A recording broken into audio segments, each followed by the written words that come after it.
પશુપાલકના તબેલામાંથી ગાયની હત્યા કરી મસ્તક લઈ જનારાઓ સામે ફરિયાદ નોંધાયા બાદ ઘણા કલાકો સમય વીતવા છતાં કોઈપણ પ્રકારના આરોપીની અટકાયત થઈ ન હોવાના પગલે આજે વિશ્વ હિન્દુ પરિષદ તેમજ બજરંગ દળ દ્વારા વડાલી પોલીસ મથકે મોટી સંખ્યામાં કાર્યકરો એકઠા થઈ ન્યાયિક તપાસ સહિત તાત્કાલિક આરોપીની અટકાયત કરવાની માંગ સાથે પોલીસ મથકે રામધૂન સહિત હનુમાન ચાલીસા પાઠ કરી વિરોધ દર્શાવાયો। સાબરકાંઠાના વડાલીના નાદરી ગામે પશુપાલકના તબેલામાંથી ગાયની હત્યા કરી તેનું મસ્તક લઈ જવાના પગલે ભારે ઘેરા પ્રત્યાઘાત સર્જાયા। ગાયની હત્યા મામલે તાત્કાલિક ધોરણે પોલીસ ફરિયાદ નોંધાઈ છે। જોકે ફરિયાદ નોંધાઈના 24 કલાકથી વધુનો સમય થવા છતાં હજુ સુધી કોઈપણ પ્રકારની ચોક્કસ કાર્યવાહી ન થઈ હોવાના પગલે વિશ્વ હિન્દુ પરિષદ તેમજ બજરંગ દળ દ્વારા મોટી સંખ્યામાં કાર્યકરો એકઠા થયા તેમજ તેમણે તાત્કાલિક ધોરણે આરોપીને ઝડપી લેવાની માંગ કરી। સાથોસાથ આગામી સમયમાં સ્થાનિક કક્ષાએ થઈ રહેલ ગૌમાંસની ચોરી તેમજ હત્યા મામલે પણ તમામ આરોપીઓ સામે ઠોસ કાર્યવાહી કરવાની માંગ કરી છે। જોકે આગામી 48 કલાકમાં પોલીસ તંત્ર દ્વારા યોગ્ય કામગીરી ન થાય તો ગાંધીનગર કક્ષાએ આંદોલન ચીમકી ઉચ્ચારી છે। સાથોસાથ વિશ્વ હિન્દુ પરિષદ સહિત હિન્દુ સંગઠનો દ્વારા વડાલી પોલીસ મથકે રામધૂન સહિત હનુમાન ચાલીસાનો પાઠ કરાયો અને તે દિશામાં ઉગ્ર વિરોધ દર્શાવાયો। ત્યારે વડાલી ગાયની હત્યા સહિત તેના મસ્તકની ચોરીના મામલે સમગ્ર ગુજરાતભરમાં વ્યાપક પડઘા પડે તો નવાઈ નહીં। જોકે વડાલી ખાતે થયેલા ગૌવંશની હત્યા સહિત તેના મસ્તકની ચોરી થયાના પગલે સ્થાનિક કક્ષાએ વ્યાપક પ્રત્યાઘાત સર્જાયા છે। જોકે ઘટના બન્યાના ઘણા કલાક બાદ પણ કથિત આરોપી પોલીસ પકડથી દૂર છે। ત્યારે આગામી સમયમાં જો આરોપીની અટકાયત ન થાય તો વિવિધ કાર્યક્રમો આપી આંદોલન કરશે। બ્યુરો રિપોર્ટ જયેશ ઠાકોર સાથે શૈલેષ પટેલ, સાબરકાંઠા।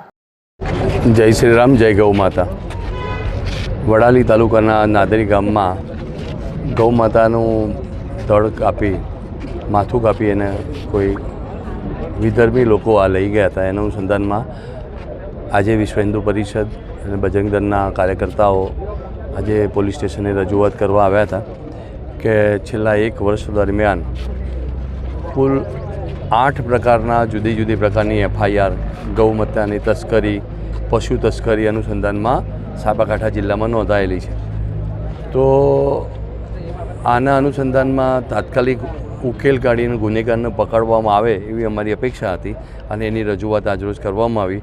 એમાં 8 FIR છે દર્જ થઈ હતી। એમાં કોઈ એસિડ એટેક હતો, તસ્કરી હતી, ગૌ તસ્કરી હતી, પશુ તસ્કરી હતી, રાત્રિ આ લોકોએ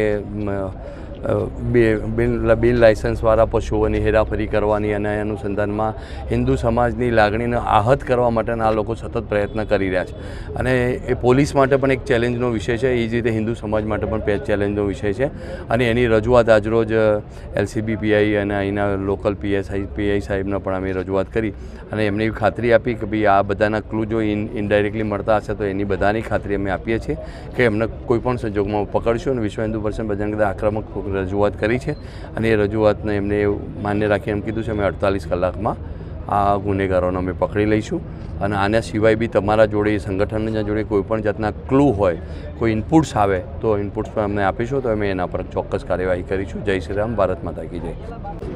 અત્યારે વિશ્વ હિન્દુ પરિષદની સંપૂર્ણ પ્રાંતની ટીમ, પ્રાંત મંત્રી નલિનભાઈ અને સાથી કાર્યકર્તાઓ સાથે અહીંયા પોલીસ સ્ટેશન આવ્યા હતા। LCB PI, લોકલ PI બધાને મળ્યા છીએ। એમે ક્યાંક એમના ડેટા કલેક્ટ કરવાનો જે વિષય છે એની અંદર અમે થોડો સમય માંગ્યો છે અને અમે પણ 48 કલાકનું એક અલ્ટિમેટમ આપ્યું છે કે 48 કલાકની અંદર અગર આજે ગૌ માતાના હત્યારા અગર ઝડપી પાડે છે પોલીસ તો અમે એમનું સન્માન કરવું, સ્વાગત કરીએ છીએ। એમને અગર નહીં કરી શકે તો બજરંગ દળના આક્રોશનો સામનો એમને પણ કરવો પડશે। બજરંગ દળ ધરણા પ્રદર્શન કરશે, આંદોલન કરશે, હાઈવે જામ કરશે અને જે પણ આક્રમક કાર્યક્રમો આપવા પડે ગૌ માતાના સન્માન માટે બજરંગ દળ એની માટે આપવા તૈયાર છે। અગર આરોપીઓને દબોચી લેવામાં આવે છે તો આરોપીઓનો જામીન ન થાય ત્યાં સુધી વિશ્વ હિન્દુ પરિષદ કોર્ટની અંદર એ લોકોના ઉપર કોર્ટમાં જશે કે લોકોના જામીન ન થાય। સુપ્રીમ કોર્ટ સુધી અમારી જવાની તૈયારી છે અને જ્યાં સુધી આ કેસ ચાલે તો અને સજા પડે